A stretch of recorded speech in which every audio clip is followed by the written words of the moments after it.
আবাস যোজনা প্রকল্পে আপনার নাম আসছে না, অর্থাৎ ঘরের লিস্টে আপনার নাম নেই। এখন আপনি ভাবছেন যে আপনি এখন কি করবেন, তবে এই ভিডিওটি অবশ্যই আপনার জন্য। এইখানে বলছে আবাস যোজনায় আপনার নাম আসছে না, তো আপনার জন্য কমপ্লেন বক্স চালু করলো সরকার। তো আজকের ভিডিওটি খুব ইম্পর্টেন্ট হতে চলেছে আপনাদের সকলের জন্য।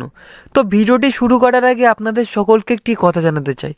আপনাদের মধ্যে অনেকেই আছেন যারা আমার চ্যানেলে নিয়মিত ভিডিও দেখেন, কিন্তু আমার চ্যানেলটি সাবস্ক্রাইব করতে ভুলে গিয়েছেন। তাদের উদ্দেশ্যে জানাচ্ছি, তারা প্লিজ আমার চ্যানেলটি সাবস্ক্রাইব করে পাশে রাখা বেল নোটিফিকেশনটি অন করে রাখবেন, পরবর্তী ভিডিও নোটিফিকেশন সকলের আগে পাওয়ার জন্য। তো এইখানে প্রথমেই বলছে আবাস যোজনা নিয়ে আলিপুরদুয়ার জেলায় বিভিন্ন এলাকা থেকে ক্ষোভ বিক্ষোভের ঘটনা সামনে এসেছে। আবাস যোজনার সমীক্ষা ঠিকমতো করানোর জন্য কমপ্লেন বক্স চালু করলো কালচিনি ব্লকের প্রশাসন। তো এখানে আরও জানাচ্ছে, এছাড়াও একাধিক উদ্যোগ গ্রহণ করলো প্রশাসন। আবাস যোজনার জন্য আলিপুরদুয়ার জেলার কালচিনি ব্লক অফিসের কমপ্লেন বক্স রাখা রয়েছে।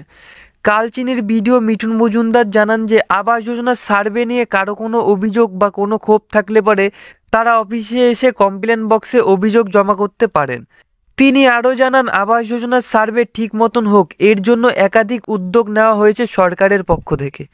বিডিও নিজেই এই বিষয়টি দেখছেন। তো আপনাদের যদি আবাস যোজনা প্রকল্প নিয়ে কারো কোনো অভিযোগ থেকে থাকে, তাহলে কিন্তু আপনি কমপ্লেন বক্সে কমপ্লেন জানাতে পারেন। আপনি বিডিও অফিসেও কিন্তু একটি দরখাস্ত লিখতে পারেন। তো এখানে আরও জানাচ্ছে, আলিপুরদুয়ার জেলা এবং কালচিনি জুড়ে আবাস যোজনার সার্ভের কাজ চলছে।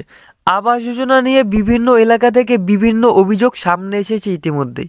সরকারি আবাস যোজনার তালিকা সুনিশ্চিত করতে কালচিনি ব্লকের বিভিন্ন এলাকায় বাড়ি বাড়ি গিয়ে পর্যবেক্ষণ করছেন কালচিনির বিডিও মিঠুন মজুমদার সহ ব্লক প্রশাসনের একাধিক আধিকারিকরা। তো এখানে আরও বলছে, কালচিনির বিডিও মিঠুন মজুমদার বলছেন, সরকারের সমস্ত গাইডলাইন অনুযায়ী ব্লক প্রশাসনের সার্ভে টিম কাজ করে চলেছে। বিডিও অফিসের সার্ভে মনিটরিং সেল খোলা হয়েছে। বাড়ি বাড়ি গিয়ে যে টিম কাজ করছে তাদের থেকে কোনো ভুল ত্রুটি হচ্ছে কিনা তা দেখার জন্য আধিকারিকরা নিজেদের ব্লকে বিভিন্ন এলাকায় ভিজিট করছেন।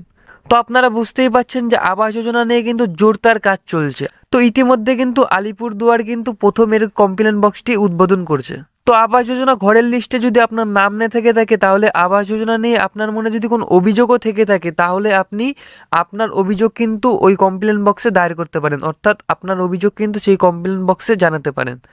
তো যাই হোক, এরই সাথে আজকের ভিডিওটি এখানেই শেষ করছি। আপনাদের সকলকে অসংখ্য ধন্যবাদ জানাচ্ছি ভিডিওটি মনোযোগ সহকারে শেষ পর্যন্ত দেখার জন্য।